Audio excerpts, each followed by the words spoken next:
What's going on, my people? Welcome back to AFTV. We're here with another breaking news story, and I'm sure you guys are very aware it's now to do with injuries again. Thomas Partey this time, not Tierney. Thomas Partey is going to be out for a few weeks. Obviously, we saw him come off against Palace, his right thigh, we believe. I'm going to read the statement from the website, but let me just say, big up Turkish being with me today as well. So I've got to introduce you before you just sit there in silence without saying hello. I'd rather be doing a live about some positive news at the moment, but this week it's been hammer blow after hammer blow. First the Tottenham thrashing of Newcastle, then the loss against Palace, then Tierney news, and now Partey news. Yeah. If you ask me two players that I see as key to our top four running, it would have been Tierney and Partey. So it's not the best. It's not the best live to be doing at the moment, but it is big news because. It's not the best live to be doing. Adding to that injury list, we're wearing obviously the new merch, but I'm wearing a Tomiyasu top, another player who we're going without as well until, his word is going to be back training after the Southampton game. So another player missing, but we hope all these players have a speedy recovery. Like I said, I'm going to head over to the Arsenal website for the statement. It says, here's the latest from the medical team on Thomas Partey. Our number 5 was substituted during Monday night's game against Crystal Palace at Selhurst Park after aggravating his right thigh. Thomas has since received further assessments as subsequent scan has shown muscle damage to his right thigh. We will continue to assess Thomas in the coming weeks. I think that's the main thing we're going to have to look at and speak about today. It's not just this week. In the coming weeks, they're going to be assessing him, during which time he'll be also receive further specialist consultations as well. Everyone will be working hard to get Thomas back on the pitch as soon as possible. Turkish, they spoke about assessing him over the coming weeks, specialists being involved. Big doubt then for how quick he's going to be able to return, just off that statement there. It doesn't sound good, but at the same time, it doesn't sound like they're dismissing that he'll play again this season. It's just that by the time he comes back, will we still be in a position to be fighting for that top 4 spot? We hope so. That's the main thing. Yeah, it doesn't sound good, Cecil. Few weeks, assessment, consultation, these aren't the words you want to be hearing. No. There's no date on it. Specialist. Damage to the right thigh. They don't really seem to know exactly what it is yet. There's about 8 weeks left of the season, 7 weeks left of the season. Exactly, that Turkish thing that you said is they don't know exactly what it is. That's why they probably got the specialist in. If we cast our minds back to when Partey had another injury on his right, I think it's his right or left thigh last season after the Tottenham game, where some remember Arteta pushing him back on the field. It was 36 days since he returned off that injury, so it took him that long to recover. Yeah. Now, if that is the case for this same injury here, because it seems to be a recurring one, then it puts him in line for that Tottenham game. But will the damage already be done by the time it's in the sense of having been top 4 being a possibility? We'll have to see and find out. But missing Partey for the games before the Tottenham game can really, in my opinion, affect our chances, considering how well he was playing before the injury, before this injury now. So it is a worry. I want to ask you as well, should we have prepared for this potentially, in a sense, not prepared, but you know what I mean. In January, we had an opportunity to guess people make transfers. Everyone was looking at the front line, strikers, whatnot. That's where we need to strengthen. But there was links to midfielders. We didn't take any of the links for midfield or up front. Could that be damning for us? Is that where we kind of might have went wrong here? Listen, they could have done their job in January, and we still find ourselves in this position. So as much as we look back at January, and especially I look back at January, and I knew at some point it would trip us up some way down the line. Not necessarily midfield. When you see Saka and Partey's partnership, it's not the most solid, but it's an improved partnership. It's developing. More so in attack. When you don't have a striker who's clinical, when you don't have a striker who causes a threat to the opposition, something to worry about, it's easier to manage the attack for the opposition. Hence why you see Saka get doubled up a hell of a lot. Martinelli, same on the other side, because we don't have that striker to really cause an attacking threat. He has done a good job here and there, a lot of people, including myself, said he works hard. But I always quote Roy Keane on this, and people laughed at Roy Keane when he said it, but it's facts. Working hard is the bare minimum. Working hard is a given. In any job, in any organisation, I don't think you get praised for working hard, or you should get praised for working hard. Yeah, especially as a footballer. I remember when I was playing, that was the one thing my brother used to say to me, listen, when you go out and do it on trial and whatnot, the minimum requirement, the first thing you should be doing is pressing down every ball and working hard. Especially when you're in something you love. Yeah. It's not like you're doing a job that you didn't see yourself doing, or it's a job that doesn't really give you the platform you need to provide for family, friends and so on, or build a life. Yeah. Being a footballer one of the best jobs in the world. Right. So if you're a footballer, working hard, that's a given for me. Yeah. But in this modern day and age, you know, footballers are entitled. Sometimes working hard isn't a given. Hence why it's become praise all of a sudden. It has, especially in this current generation. Now, let me before we go to the comments and take comments on this topic here with Partey, because we're gonna do it in sections. I want to ask you, is there a positive in a sense that, you know, Lokonga now may get an opportunity where he has to step up fully and get a run of games? Do you look at it like that, or do you think, you know, maybe El Neni probably going to be on his way out at the end of the season? But would you say, you know, this is a chance for them to really step up in this Arsenal side and kind of keep our hopes of top 4 alive?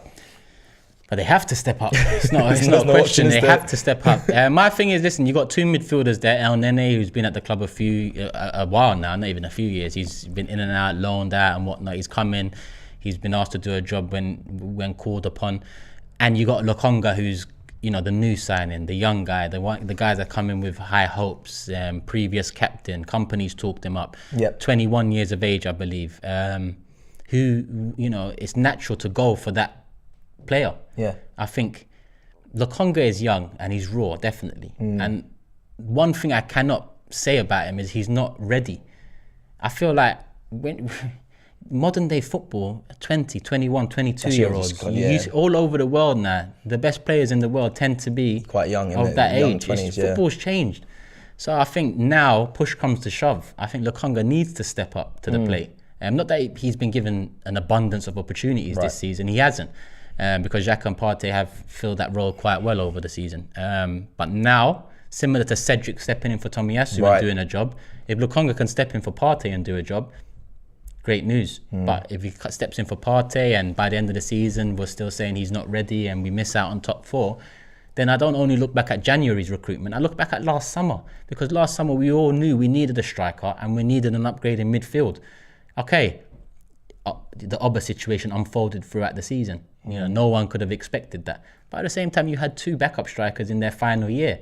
So as much as I look back at January and I say we didn't do enough, I also look back at the start of the season and on one hand, credit Ben White, Ramsdale, Tomiyasu, and so on.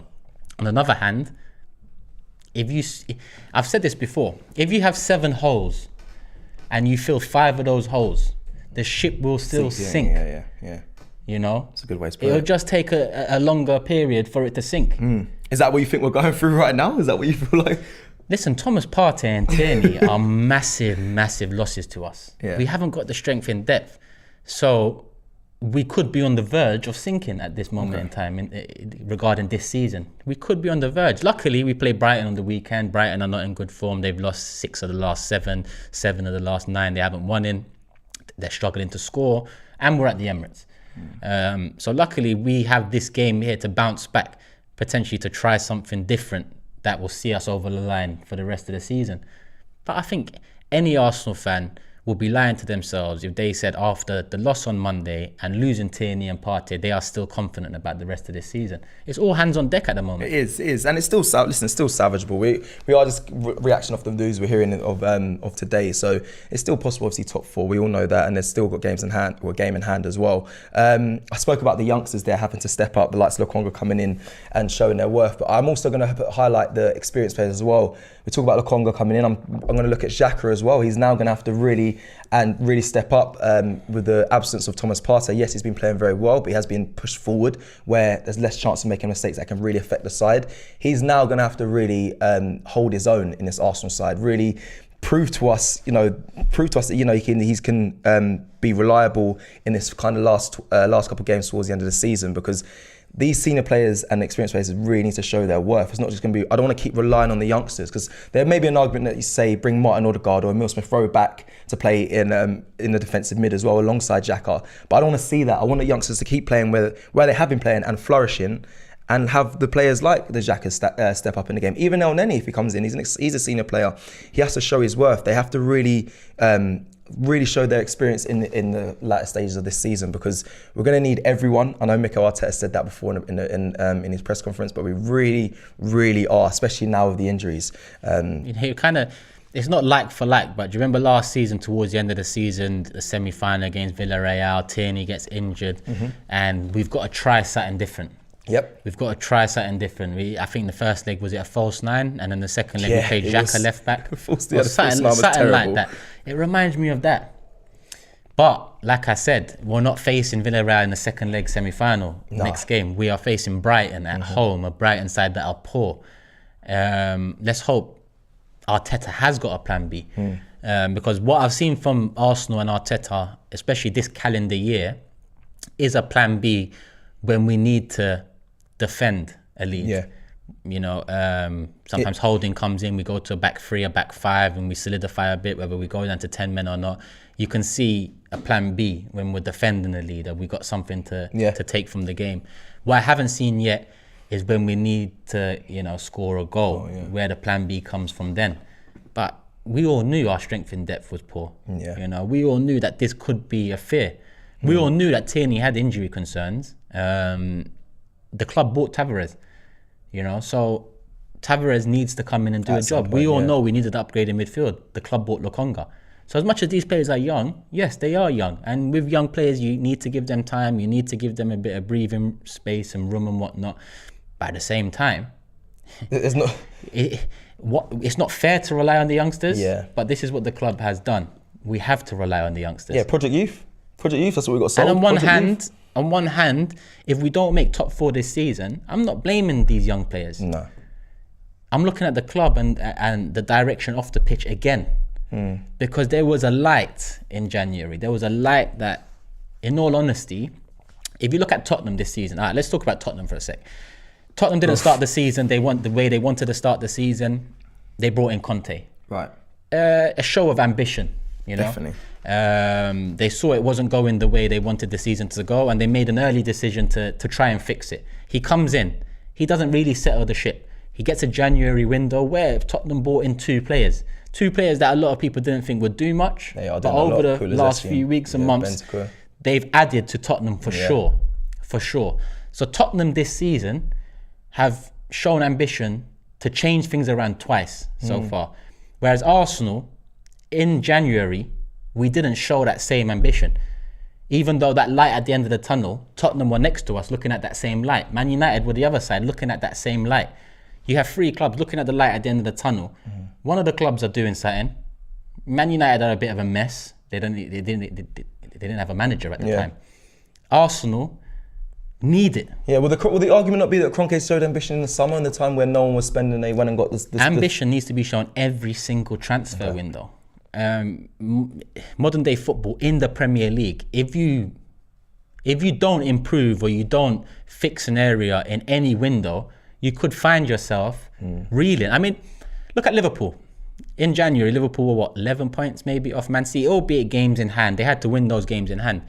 They bring in Diaz. Now, Diaz has hit the ground running. I'm not saying Diaz is the only reason they've caught up to Man City, but it's provided a breath of fresh air. They've just sorted Carvalho as well. They've sorted that out as well, ready for May. So the team are galvanised. People say I like that word, but that's exactly what a new signing does. They see Diaz coming in, you know, the competition is rife. He's getting goals. He's added something to the game. Salah's in poor form at the moment, but guess what? Even though Salah's in poor form, because of a signing they made in January, they're still confident about getting over the line against Man City. That's all I ask Arsenal to do. We're not entitled to get over the line because 6 clubs every single season need to finish top 4.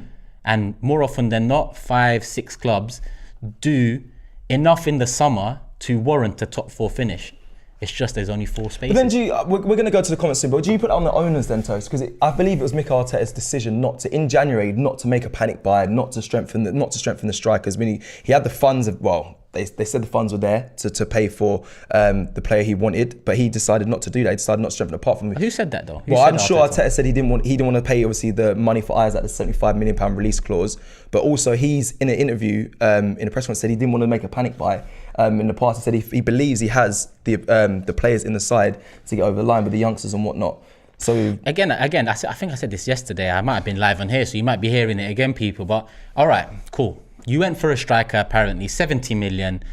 Bid got accepted, but Juventus won it because he wanted to go there. Cool. So you still got 70 million to sit back on. Okay, yeah. The first thing the fans will say, well, what's your plan B striker?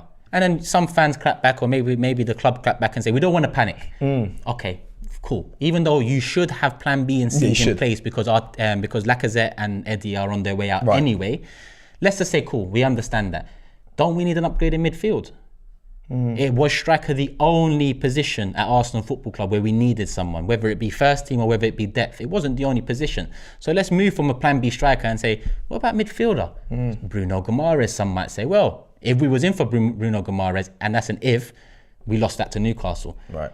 If we was in for Arthur Melo, it shows that there was another area to upgrade. Do you believe they were actually in for any of these players in the midfield, honestly? Well, I'd say Arthur, we would have been. It sounds likely with a loan deal and whatnot, and it sounds like the terms broke down because of an obligation to buy or something along those lines. That deal sounds like an Arsenal deal for me. Bruno, for me, I thought was going to be up in for him as well, especially after his introduction video to Newcastle, him throwing shots at Arsenal. I mean, does that have... Now, look at how much he went Newcastle for his wages, and I think if we wanted him, we could have got him. We would have got him. You know, Vlahovic is a bit different because, you know, the Juventus links and whatnot. Yeah, so if we believe we went for Vlahovic, then cool, Juventus beat us to the punch. But just because a team beats you to the punch, it has that exposed that you don't have a plan B. So it's not necessary. None of us want the club to panic. We've seen what panic buyers have done. Oh yeah, in the past. Our manager was a panic buyer once upon a time at this club. Let's not forget that. So we've seen what panic buyers have done to this club. No one wants a panic buy. What I would have liked is for you to identify your Laka and Eddie replacements in 2020, because we all knew then they wasn't good enough. We all knew we were going to see past them. So why in January 2022 is it about panicking? No one's asking you panic.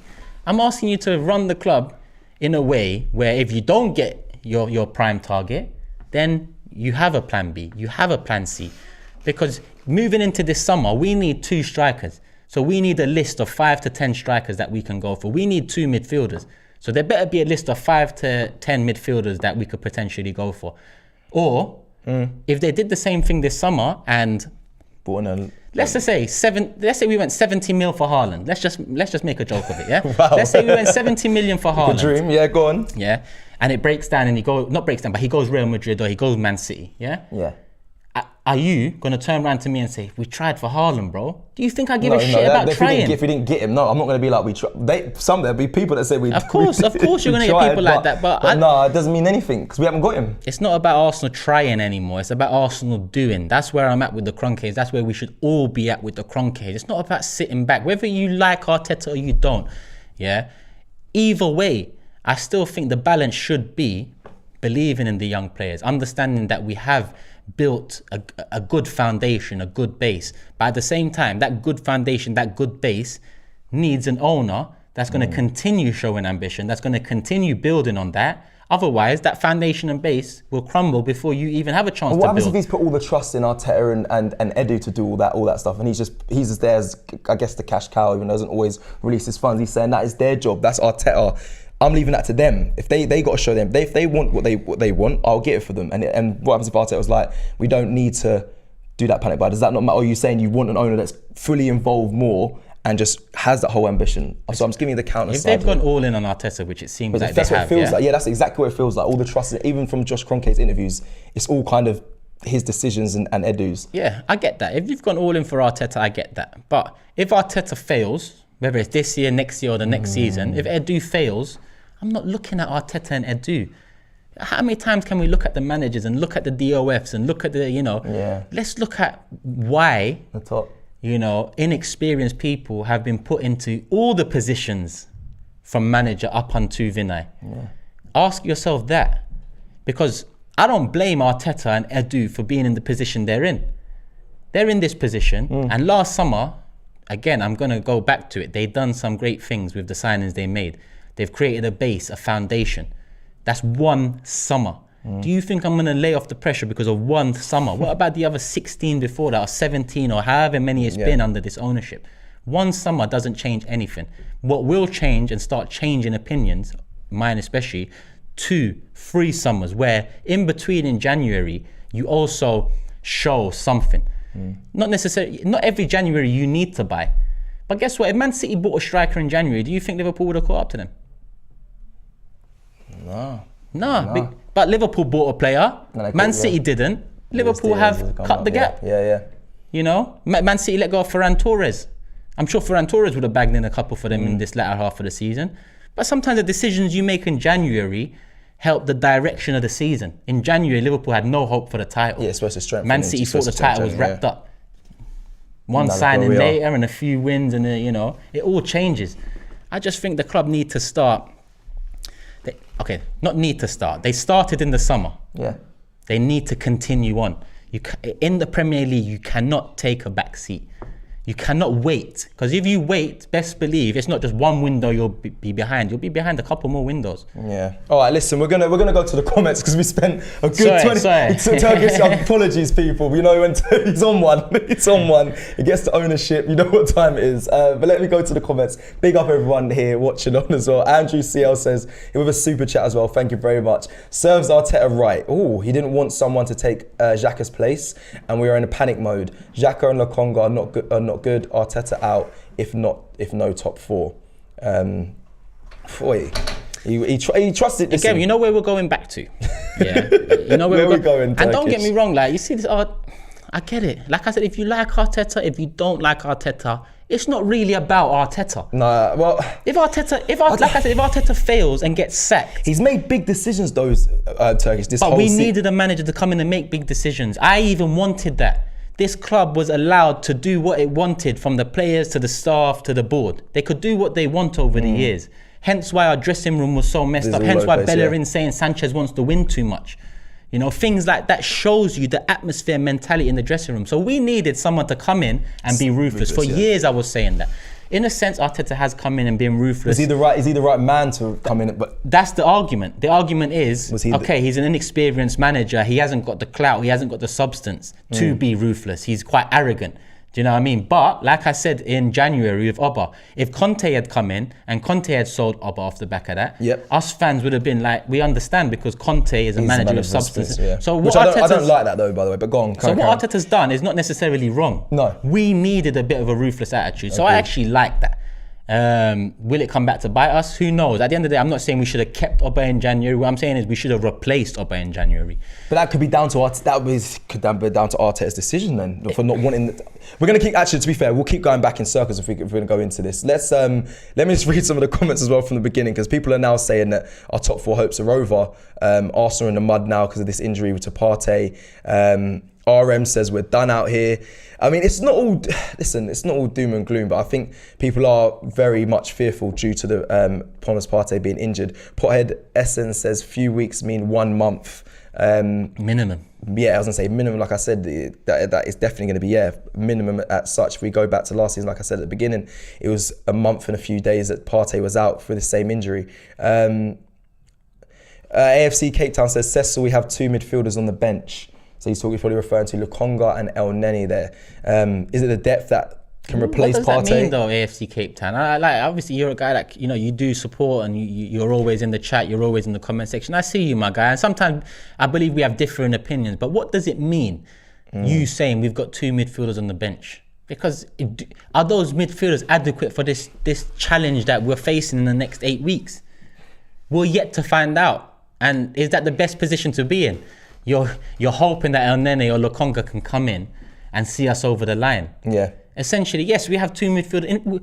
Put Patino in that, and let's say we've got 3 midfielders on the bench. Yeah, we have strikers as well. We have Eddie and Kane. Marcelo Flores, isn't he a midfielder, the one that was on our bench the other day? So we've got midfielders on the bench, but do we have adequate replacements for the quality that we're losing? That's a big question. You don't.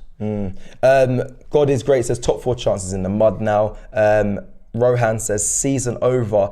I mean, it's not panic mode as of yet, because like Turkish has mentioned as well, and like we said at the top of the show, that, you know, we got Brighton. It's the time for Arteta to, in my opinion as well, experiment. Try something that he has to find a solution that's going to work for the rest of the season. He had the rest of from Monday this week to kind of prepare for that. He would have known about Thomas Partey. He would have known about Kieran Tierney's injury as well. So it's now time for him to really trial something. I think Brighton is the best opposition. I'm trying to think of all the games we've got. Southampton's probably not. We're looking at Chelsea, Tottenham, West Ham. These are the games that Man United, we're going to need to get points on. So Brighton is the only chance to really get something in place. Mr. 999 says, I want Osimhen, Immobile, Milovanovic, Milakovic. Milinkovic and Savic. A lot of Viches in there, but I like Osherman. But yeah, so that's kind of the news with Partey. I'm gonna read it one more time, just so you guys have clarity. Leave it, man. I don't want to. It's upset me, man. So, I can tell. You went off. I know you went off for one. And Tomiyasu. Listen, it's all towards the end of the season, but these are problems that we knew could arise. We did know this, 100%, especially with not the backing in January in the sense of making substitutions and covering those positions. We always knew it was a risk and a possibility, Turkish. There's no denying that.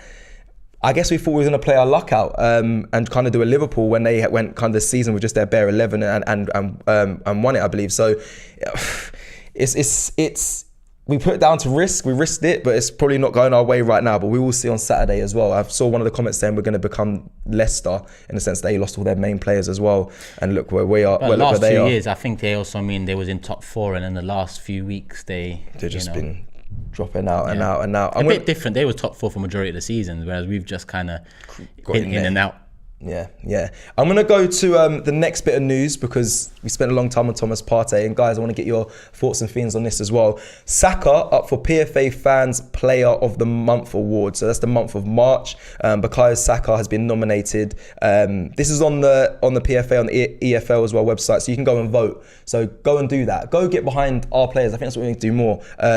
In a sense of actually doing these votes because we want them to win. It's on the website. I believe we'll try and put the website in the link in this description. Go and vote for our players. It also then takes you to the women's vote as well for the month, and Vivian Miedemar's in there as well. So go and get involved in that. And let's just quickly just run through Saka's month. Had a really good month, scored against Watford, scored the winner against Villa. We did a Player of the Month video. Go check it out on AFTV. Bukayo Saka was one of my nominations as well. Good player. For me, he's in contention for Player of the Year for Arsenal. For Arsenal. For Arsenal, that is. If we're going to do like, who's your favourite player over the season? Definitely in contention for Young Player of the Year, PFA. Oh, even that, yeah, big one. 100%. He's been quality. He's going to be vital as well in his next coming games. We might see him drop into left wing back. I know there's a lot of fans saying put him back into that position for the remainder of the season, or when the players become fit, then take him out of there. But we lose his brilliance in attack. But Bukayo Saka, what a star, Turkish. Deserves to win that as well, Player of the Month. So fingers crossed. Yeah, go vote for him, man. Vote for him. Go over the website. Like I said, we'll put the link in the description after this video is finished live, or potentially now. Go and vote for him. You could also click directly from the Arsenal website onto the site to make your vote. I'm just going to take these super chats and I'm going to head over to the kind of the last bit of news as well, and some of the comments here. So we got a super chat from Jam G, says, we have the youngest team in the league. Correct. Huge credit for where we are. The learnings of this season will make the boys men. If we get Champions League, it's a plus.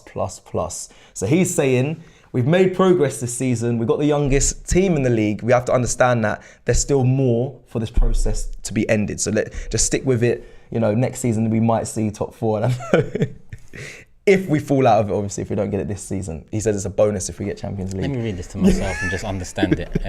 That is what he's saying, Jam. I get it. We have the youngest team, emphasis on youngest. Huge credit for where we are. The learnings of this season will make the boys men. If we get CL, it's a plus. But we have got the youngest team, and we've also got the youngest manager. But I don't understand whether this is an argument against the way I'm feeling about the end of the season, or whether it's just simply facts. Yes, we have the youngest team, but when you've got the youngest team, you know what you need. So it's all good and well saying we've got the youngest team. We do. Yeah. But what do you need? You need quality experience. You need competition. You need adequate depth. And we don't have that. So yes, we've got the youngest team, but guess what? Saka's got 2 years left in the summer. Guess what? In a couple of years, Smith Rowe Martinelli will probably have a couple of years. So like I said, if you have one window where you don't not only show fans that you're moving in the right direction off the pitch, but the players too, you can switch players off. I always go back to Fabregas, and I say when Fabregas left us, he said he felt like there was too much pressure on him to bring Arsenal back. And do you think the players feel that now? The young players in the Arsenal side? Because if he felt the pressure then they must be feeling it now, because everyone looks to the youngsters. Of course. So if Fabregas was saying it then, imagine how, imagine the feeling now if we don't make it. If we make it, forget about that, because if we make it, it's not about no, we they start was praising. relying Yeah, on us. we start praising them, and they take that on them and take the pride off that. But if you don't, and it becomes this young side, and it becomes problems. Internally, it can become a problem. I'm tired of not acting properly on and off the pitch. On the pitch, I like what I'm seeing in terms of the players we have. Off the pitch, I need to see more. 150 million in one summer is not enough. Not enough. Wow. In a COVID year as well, when no one was spending. Who told them to wait 15, 20 years before they started showing ambition? Now to tell me COVID. Guess Kroenke made profit during COVID. I know he did. I so know. that excuse don't wash for me. He made a profit during COVID. Told them to wait, Who told them to wait? That's a good point. Cameron Lowry says, Cecil, Turkish. Remember the Kroenkes did say we are ahead of schedule in the process. The squad depth is probably what they mean. Oh, so when you bought the club and we moved into the Emirates, then they must mean it's going to take 30 years to win the league again if we're ahead of the process. They always go back to this process right now. Yeah, where were they? Where's the accountability for all the other processes you tried to feed us? Where is the accountability? I'm not on Arteta here. I'm not on the players here. I'm on the ownership and the board. Stop talking about this recent process, behind schedule, ahead of schedule. Fuck all that. I've been sold that dream before. Show me the process in January, in the summer, in January, in the summer, in January, in the summer.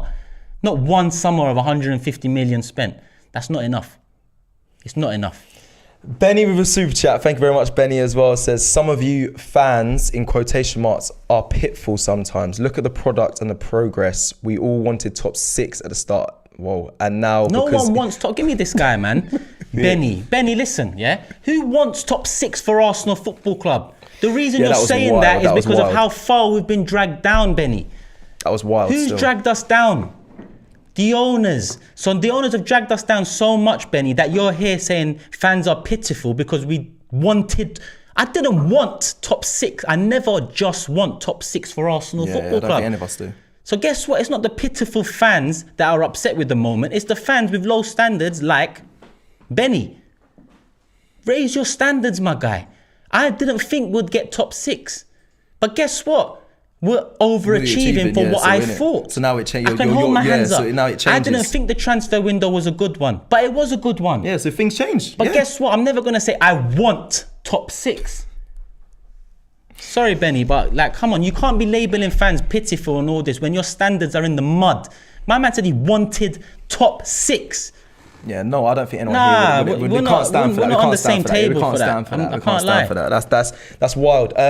Whether you mean other fans, cool, but you can't come with a super chat, put it in brackets saying fans and being pitiful. That was wild. But anyway, Joey B with another super chat. I've been going to this club since Highbury, and Benny wants to put fans in quotation mark. It's a blanket. I've been going to Arsenal since 1994, but Benny wants to put fans. Saying they want top 6. Do you think I care what Benny thinks of me? But you want Raise your top 6, man. though, innit? Raise your standards. No one wants top 6. I want this club to be back competing. That's it. I'm not saying I want us back winning the Premier League and Champions League. We have no divine right for that. But compete. Fair. Joey B, the selling of players and loans in the January window has kind of backfired on us with the injuries now. I get why they sold the players and did loans, but it sucks right now. Saka at left back and Pepe at right wing. I'm assuming he's saying for Saturday's game. I mean, it has backfired. Even there's just the likes of, Balogun was never going to be ready for Arsenal's first team, but even sending him on loan and the other players going on loan, it seems. I was shocked in January. We've got Balogun on loan. He's 21 or 20. He's not ready. We've got Kroenke here on the bench. He's not ready. You've got Saliba on loan. Okay, if they're not ready, cool. They're not ready. But whose fault is it that we've got players that are not ready? Whose fault is that? Well, are you going to say the Kroenkes, or are you going to say the management? Because he might have made this. I know you're going to say it's going to go back to it, but he might have made a decision to say, listen, I'm sure, even with the Saliba thing, I feel like Mikel Arteta kind of took the main the accountability of saying, listen, he needs to have time, he needs to go and spend more time in France on loan. So I know you want to keep going back to the Kroenke, you're not going to put it on Arteta, but I also think is on him as well. Don't get, I've been a critic of Arteta at times, and I've praised him when he deserves praise at times. Yeah, what he has Arteta's deserved done forever. from January up until that Crystal Palace game Has been, I never thought that was going to happen. yeah, same. Gotta give him credit. Yes, it was some tight games in there. Yes, it was a 3-2 win against Watford or a 1-0 against Wolves and Villa. I don't care. I haven't seen resilience and grit from an Arsenal team for years, and I've started seeing that this season. So with Arteta, there's pros, there's cons. But guess what? With Kroenke, there's no pros. It's all cons. With Vinay, no pros, all cons. With Edu, maybe a couple pros, mostly cons. So I'm looking more above. Because at the end of the day, even if Arteta fails and gets sacked, we're still relying upon the same man or the same family that have dragged us through the mud to pick a replacement. Why would I trust them to do that again? When are we actually going to turn to them? And not turn to them and say, who's the next manager? Turn to them and say, you know what? You don't need to go. You lot have tried. We've given you time. Enough is enough now. I see Gary Neville talking about the Glazers should sell up now. That's rich. Arsenal fans should be saying the same thing about Kroenke, because we've been double the amount of time where we haven't competed for the Premier League. And if we don't raise these standards up, and we're always saying, be patient, he's not ready, you can see a process. My God, we're not going to get anywhere. We're going to go back to the city. You're right there. We're going to go back to Super Chats as well. Just quickly here. Lebert Francis Atay says, for me, not spending for 15 odd years and spent just one for one season doesn't make any difference. That's why, for me, Kroenke out always. It always needs to relate back to that. No one's saying don't enjoy. You've seen me enjoying Arsenal's form recently. I've been smiling, I've given Arteta credit. I love it. Yeah. I love it. And if we get top 4 over the line, I'd love that, because it's the necessary step needed to improve, develop and build. That's what I want to see. But I can't lie, after a 3-0 loss to Palace, where 2 of your key players are now out for the rest of the season, I can't help but feel dejected. I can't help but feel that slip is coming or is here. People are saying triggered and you're rattled, but you're not. When it comes to Arsenal, I am rattled. Oh, so you say that everything in your life, everything in life is gone. Everything in my life, over the years, I've managed to put into a place where I'm happy. I'm happy with everything. But Arsenal Football Club, I haven't been happy with. So obviously, we're talking about Arsenal Football Club. Start talking about my son and see me smile and see me bring out pictures, and we'll talk about. We can talk about that all day happily. But when we're talking about Arsenal Football Club, of course I'm triggered. I grew up watching this club compete at the top. I think that's down to I think it's the worry of going forward as well. Because like you said, before this, you were all smart. If you're not triggered or rattled by Arsenal over the last few years, then guess what? Bring back Benny with his quotes and put them into that fans category. All right, let's move on from that. Ben Riddle says, 1994, we were not competing. I think it's talking about when you stopped at, that's when... 1994, we wasn't competing. But then after, a few years later, we was... But I'm a 6-year-old kid. Do you think I'm going there and saying, if we don't win this title, here would I? And this, I'm not like... Kroenke wasn't even there at the time, but ownership out. Of course, I'm a 6-year-old kid going into the football world. Like, I was more interested in the atmosphere, the madness going on. Trust me. But by the time 1998 came around, you saw what was going on. Yeah. Hemel Nanda says, hi Cecil and Turkish, I voted for Saka and Miedema. Come on, you Gunners, big up AFTV. Make sure you guys vote, people. Saka, Miedema. Go over there, vote, get them the W. Yeah, big up. All right, let me go into the last kind of bit of news here for today that we saw. I believe it was, let me see, it's on Nuno Tavares' Twitter. Okay, I believe this came out an hour ago from kind of when we first started this live stream, and it says he's tweeted saying, Monday was an extremely frustrating night for me personally, for the team and the fans. It is important to pick ourselves up, learn from the mistakes and react positively on Saturday's game. Still a lot to fight for. Come on, you Gunners. So I thought it was another. I keep seeing loads of apology statements, sorry statements for performances, red cards, reacting to fans, and I'm going to be honest, it's starting to really annoy me. I feel like players shouldn't have to always apologise for everything, and this one isn't really an apology. I understand it. He's just saying we need to be positive and go forward. There's still a lot to play for, but I'd rather see all of this on the pitch. I'm going to be honest. I don't think the Twitter's the place to be going through all this. Go and prove what you need to prove on the pitch and leave the social media that is my personal opinion. You may disagree, you may not. I know some fans may give him a lot of heat for the performance against Palace, but those fans I don't really agree with anyway. You should be behind the boys, whether they play good or bad, support them. And yeah, man, that's kind of where I'm at with that.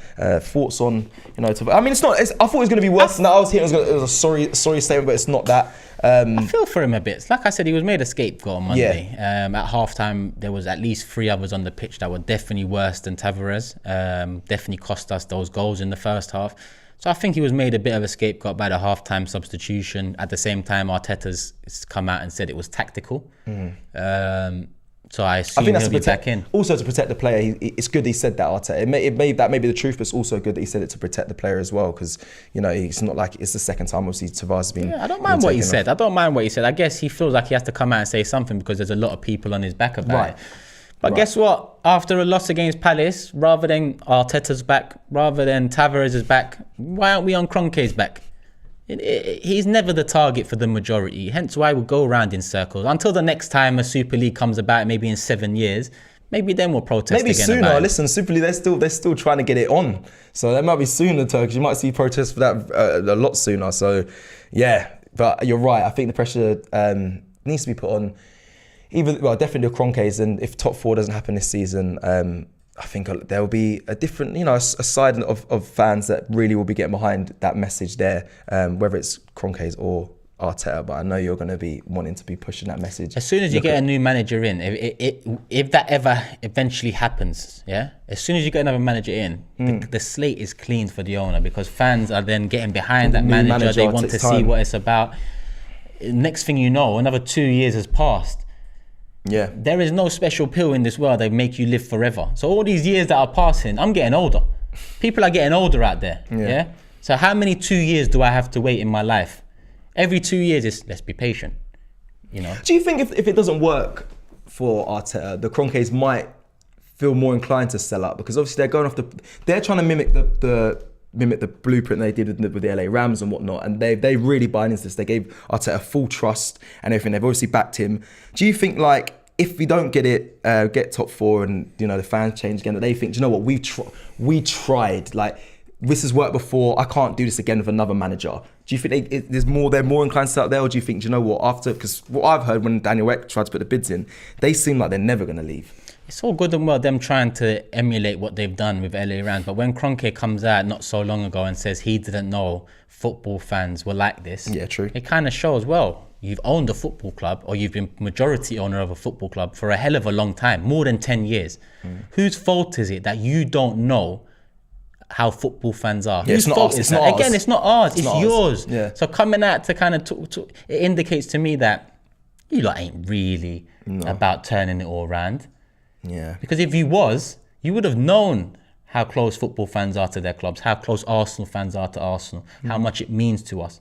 You would have known that.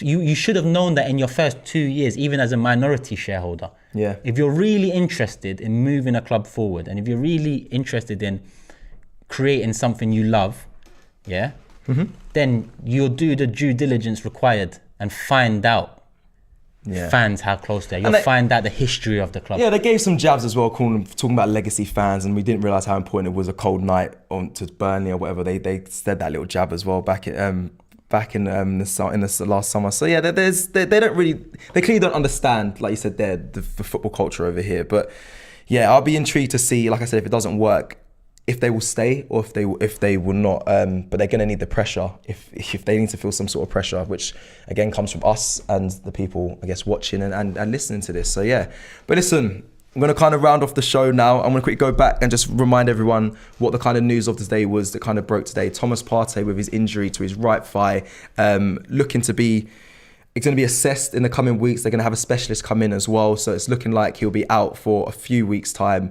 which puts a big worry on this Arsenal side and our hopes for top 4. Thank you, Turkish, for joining me. Any final words? You don't want me to have no. I've had enough words on this stream. Yeah, no one asked me about final words. You have the final words. Oh, Benny, I would apologise to you, but I'm not going to because, bro, Super Chat was bad. But a lot of facts are spoken in this show. One thing I hate is fans trying to put other fans down and act like you're not a fan if you really listen. I know man that love Arteta. Jordan, for example, yeah? Yeah. He loves Arteta. We do Forever Arsenal once a week, twice a week. He loves Arteta. I kind of like But guess what? Arteta. Do I say Jordan? You're a fan. Yeah, I no. don't say, because there is different opinions. So just understand that, and that's what forms a debate. And you know, it's not about, we're all Arsenal fans at the end of the day, and we all want the best for the club. It's about understanding where that person's coming from, Right. what that person's been through, Right. when that person first started supporting Arsenal Football Club, and so on. That's where the standards come into play, and that's where ambition and patience and all of that come into play. So yeah, big up Benny, but at the same time, have some respect. Thank you everyone for watching this live and the update on Thomas Partey. We'll see you again when some more news breaks. Take care. Love.